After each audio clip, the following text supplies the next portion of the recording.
EU ಒಪ್ಪಂದದ ಬಳಿಕ alert ಆದ ವಿಶ್ವದ ದೊಡ್ಡಣ್ಣ. ಭಾರತದ ಮೇಲೆ ವಿಧಿಸಿದ್ದ ಸುಂಕವನ್ನ ಇದೀಗ ಇಳಿಕೆ ಮಾಡಲಾಗಿದೆ. -25% ರಿಂದ -18% ಸುಂಕವನ್ನ ಇಳಿಸಿದೆ ಅಮೆರಿಕ. ದಿಢೀರ್ ಪ್ರಧಾನಿಗೆ ಕರೆ ಮಾಡಿ ಮಾತನಾಡಿದಂತಹ ಟ್ರಂಪ್, ಪ್ರಧಾನಿ ಮೋದಿ ಜೊತೆ ಚರ್ಚೆ ಬೆನ್ನಲ್ಲೇ ಸುಂಕವನ್ನ ಇಳಿಕೆ ಮಾಡಲಾಗಿದೆ. ಸುಂಕ ಇಳಿಸಿರೋದಾಗಿ ಟ್ರೂತ್ನಲ್ಲಿ ಟ್ರಂಪ್ ಪೋಸ್ಟ್ ಮಾಡಿದ್ದಾರೆ. EU ಒಪ್ಪಂದದ ಬಳಿಕ ಅಲರ್ಟ್ ಆಗಿದೆ ವಿಶ್ವದ ದೊಡ್ಡಣ್ಣ. ಭಾರತದ ಮೇಲೆ ವಿಧಿಸಿದ್ದಂತಹ ಸುಂಕವನ್ನ ಟ್ರಂಪ್ ಇಳಿಸಿದ್ದಾರೆ. -25% ರಿಂದ -18% ಸುಂಕವನ್ನ ಇಳಿಸಿದೆ ಅಮೆರಿಕ. ದಿಢೀರ್ ಪ್ರಧಾನಿಗೆ ಕರೆ ಮಾಡಿ ಮಾತನಾಡಿದ್ರು ಟ್ರಂಪ್. ಪ್ರಧಾನಿ ಮೋದಿ ಜೊತೆ ಚರ್ಚೆ ಬೆನ್ನಲ್ಲೇ ಸುಂಕವನ್ನ ಇಳಿಕೆ ಮಾಡಲಾಗಿದೆ. ಇನ್ನು ಈ ಒಂದು ಸುಂಕವನ್ನ ಇಳಿಸಿರುವುದಾಗಿ ಟ್ರೂತ್ನಲ್ಲಿ ಟ್ರಂಪ್ ಪೋಸ್ಟ್ ಅನ್ನು ಮಾಡಿದ್ದಾರೆ.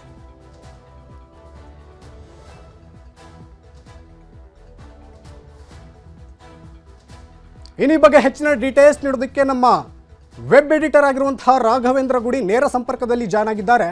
ರಾಘವೇಂದ್ರ ಗುಡಿ, ಇದೀಗ ಟ್ರಂಪ್ ಭಾರತದ ಮೇಲೆ ವಿಧಿಸಿದ್ದಂತಹ ಸುಂಕವನ್ನ ಇಳಿಕೆ ಮಾಡಿದ್ದಾರೆ. ಇದರಿಂದ ಏನಾದರೂ ಸಹ ಮಾಸ್ಟರ್ ಪ್ಲಾನ್ ಇದೆಯಾ ಅಂತ?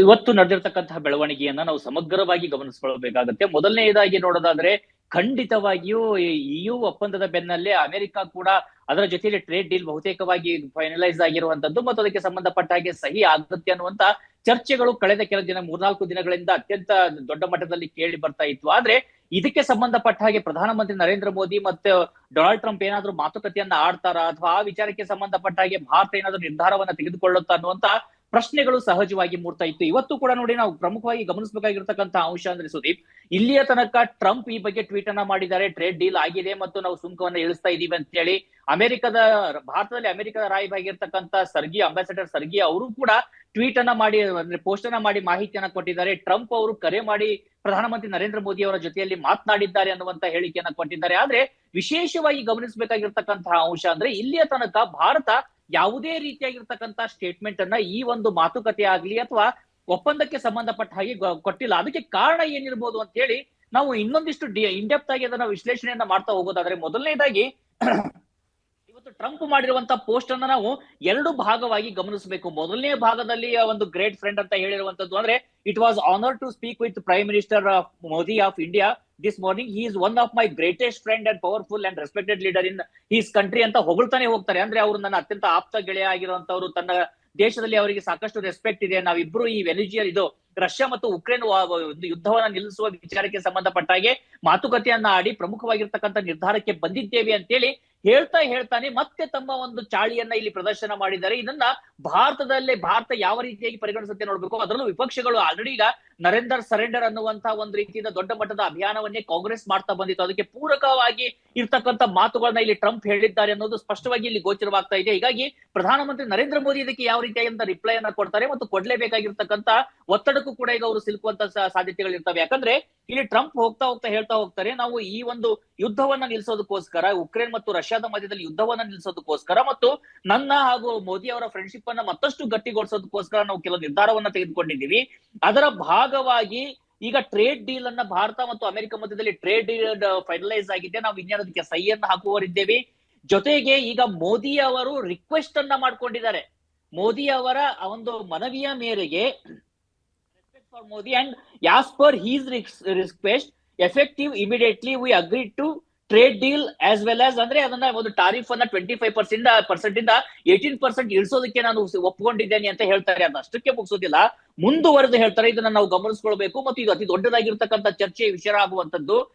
Likewise move forward to reduce the tariff and non-tariff barriers against the United States. Bharat ಅಮೆರಿಕದ ಮೇಲೆ ಹಾಕಿರುವಂತ ಟಾರಿಫ್ ಏನಿದೆ ಅಂದ್ರೆ, ಕಳೆದ ನವೆಂಬರ್ ನಲ್ಲಿ ಅಲ್ಲಿರ್ತಕ್ಕಂತ ನಾವು ಈ ಬೇಳೆಯನ್ನ ಏನು ಆಮದು ಮಾಡ್ಕೊಳ್ತಿದ್ವಿ ಅಮೆರಿಕದಿಂದ, ಅದಕ್ಕೆ ಸಂಬಂಧಪಟ್ಟ ಹಾಗೆ 30% ಅಷ್ಟು ಟಾರಿಫ್ ಅನ್ನ ಭಾರತ ಹಾಕಿರುತ್ತೆ. ಅದನ್ನ ತೆಗೆಯೋದಕ್ಕೂ ಕೂಡ ಈಗ ಒಪ್ಪಿಕೊಂಡಿರುವಂತದ್ದು.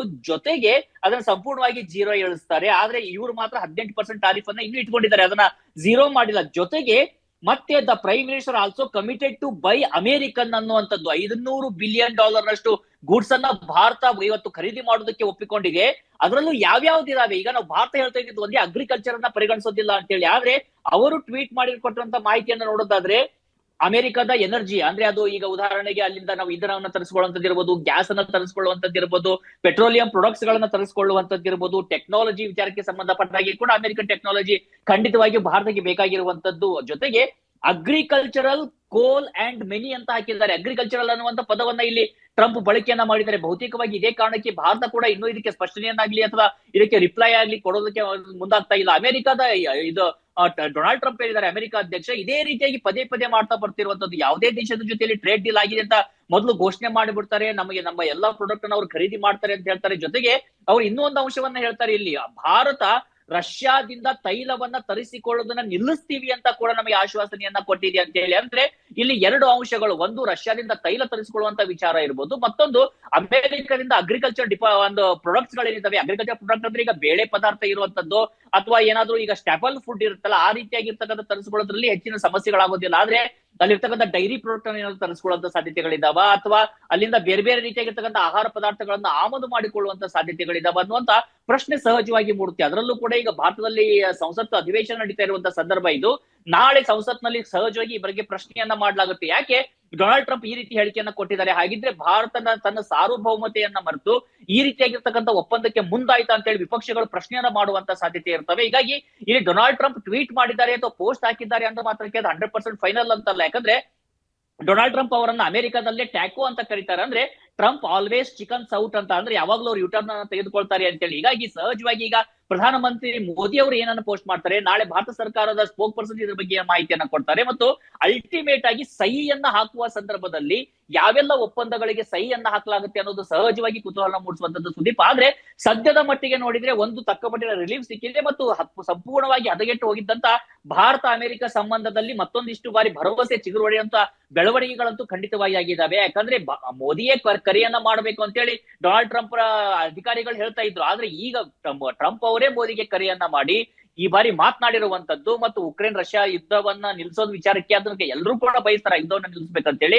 ಆದ್ರೆ ತೈಲದ ವಿಚಾರಕ್ಕೆ ಭಾರತ ಏನೋ ನಿರ್ಧಾರವನ್ನ ಮಾಡುತ್ತೆ, ಅಗ್ರಿಕಲ್ಚರ್ ಪ್ರಾಡಕ್ಟ್ ವಿಚಾರಕ್ಕೆ ಏನ್ ಮಾಡುತ್ತೆ, ಆಮೇಲೆ $500 ಬಿಲಿಯನ್ ನಾವು ಅಲ್ಲಿಂದ ಆಮದು ಮಾಡ್ಕೊಳ್ಳೋದಾದ್ರೆ ಅವ್ರು 0% ಟಾರಿಫ್ ಅಲ್ಲಿ, ಹಾಗಾದ್ರೆ ಭಾರತದ ಮೇಲೆ 18% ಟಾರಿಫ್ ಅನ್ನ ಯಾಕೆ ಅಮೆರಿಕ ಹಾಕ್ತಾ ಇದೆ ಅನ್ನುವಂತ ಪ್ರಶ್ನೆ ಇದ್ದಾವೆ. ಇದಕ್ಕೆ ಸಹಜವಾಗಿ ಉತ್ತರಗಳು ಬೇಕಾಗ್ತವೆ. ಇದಕ್ಕೆ ಸ್ಪಷ್ಟನೆ ಬಹುತೇಕವಾಗಿ ನಾಳೆ ಅಷ್ಟೊತ್ತಿಗೆ ಗೊತ್ತಾಗುವಂತ ಸಾಧ್ಯತೆ ಇದೆ ಸುದೀಪ್. ಹಾಗೆ ಯುರೋಪ್ ಮತ್ತೆ ಭಾರತದ ಮಧ್ಯೆ ನಡೆದಿರುವಂತಹ ಒಪ್ಪಂದ ಏನಿದೆ, ಈ ಒಪ್ಪಂದಕ್ಕೆ ಏನಾದರೂ ಇದರಿಂದ ಪರಿಣಾಮ ಬೀರಬಹುದಾ ಅಂತ ರಾಘವೇಂದ್ರ ಗುಡಿ?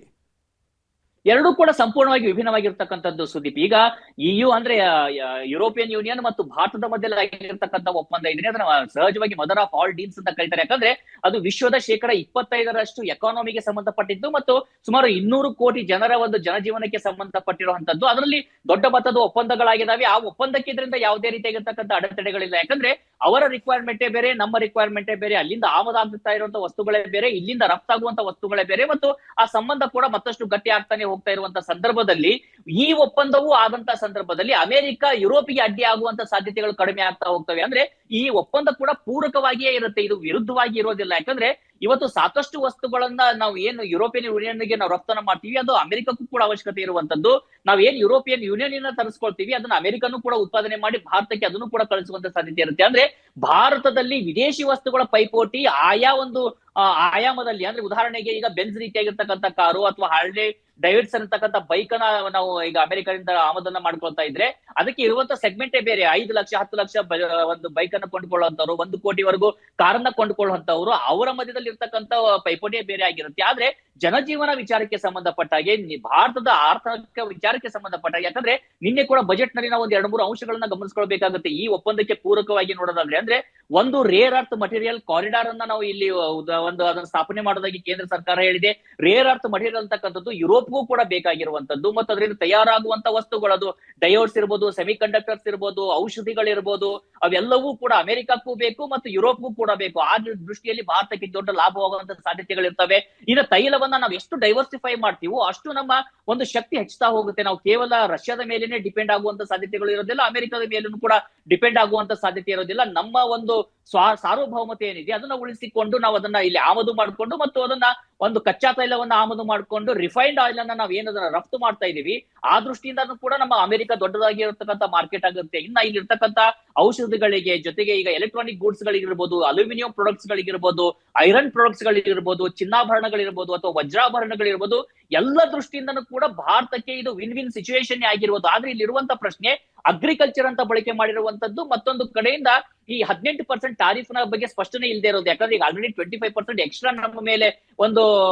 ಪೆನಲ್ಟಿಯನ್ನ ಹಾಕಲಾಗಿತ್ತು. ಹೀಗಾಗಿ ಈಗ 50% ಇದ್ದಂತ ಟಾರಿಫ್ ಸಂಪೂರ್ಣವಾಗಿ 18% ಇಳಿತಾ ಇರುತ್ತೆ. ಅದು ಇದ್ದು ಇದನ್ನ ಕೇವಲ 6% ನಷ್ಟು ಮಾತ್ರ ಕಡಿಮೆ ಆಗುತ್ತಾ ಅನ್ನುವಂತ ಪ್ರಶ್ನೆಗಳು ಸಹಜವಾಗಿದ್ದಾವೆ. ಈಗ ಸದ್ಯಕ್ಕೆ ಈಗ ನಮ್ಮ ಬಳಿಯಲ್ಲಿ ಇರ್ತಕ್ಕಂಥದ್ದು ಕೇವಲ ಟ್ರಂಪ್ ಮಾಡಿರುವಂತ ಪೋಸ್ಟ್ ಮಾತ್ರ. ಹೀಗಾಗಿ ಭಾರತ ಸರ್ಕಾರ ಇದ್ರ ಬಗ್ಗೆ ಸ್ಪಷ್ಟವಾಗಿರ್ತಕ್ಕಂಥ ಹೇಳಿಕೆಯನ್ನ ಕೊಡೋದ್ರವರೆಗೂ, ಪ್ರಧಾನಮಂತ್ರಿ ನರೇಂದ್ರ ಮೋದಿ ಇದಕ್ಕೆ ಟ್ವೀಟ್ ಮಾಡಿ ಮಾಹಿತಿಯನ್ನ ಕೊಡೋದ್ರವರೆಗೂ ಕೂಡ ಇದ್ರ ಬಗ್ಗೆ ಸಾಕಷ್ಟು ಗೊಂದಲಗಳು ಇರ್ತವೆ. ಆದ್ರೆ ಎಷ್ಟೇ ಫ್ರೀ ಟ್ರೇಡ್ ಅಗ್ರಿಮೆಂಟ್ ಆಗ್ಲಿ, ನಮ್ಮ ರೈತರ ಹಿತಾಸಕ್ತಿಯನ್ನ ಕಾಪಾಡಿಕೊಳ್ಳೋದರ ಮೂಲಕವಾಗಿ ಅದು ಭಾರತಕ್ಕೆ ವಿನ್ ವಿನ್ ಸಿಚುವೇಶನ್ ಆಗಿರುವಂತದ್ದು, ಭವಿಷ್ಯದ ಭದ್ರ ಭಾರತ ನಿರ್ಮಾಣಕ್ಕೆ ಅತಿ ದೊಡ್ಡ ಬುನಾದಿಯನ್ನ ಹಾಕುವಂತದ್ದು. ಸುದೀಪ್.